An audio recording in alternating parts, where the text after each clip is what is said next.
when you're co-parenting, there's always we always anyway have different parenting styles in a couple, but once you separate, the other person's parenting style might be more irritating to you, and sometimes they also indulge in it a bit more because they know they're not accountable to you anymore and they can do whatever they want. But it is hard to handle when your ex doesn't do things the way you would like them to do it and the way with the standards that you set for yourself. I think this is unfortunately a little bit of one of those where you have to accept they're going to be spending time with their other parent, and that is outside of your sphere of control.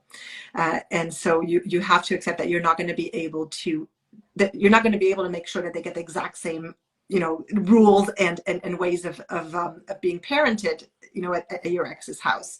So that's something that you have to come to terms with. But I think that with that in mind, it's worth thinking about what are things that are really important to you.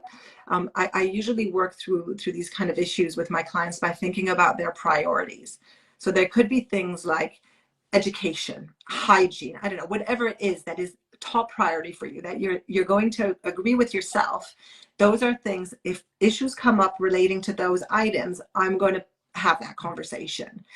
Everything else, I'm going to just bite my tongue and let it go. And actually, research shows that it's actually good for kids to be exposed to different parenting styles.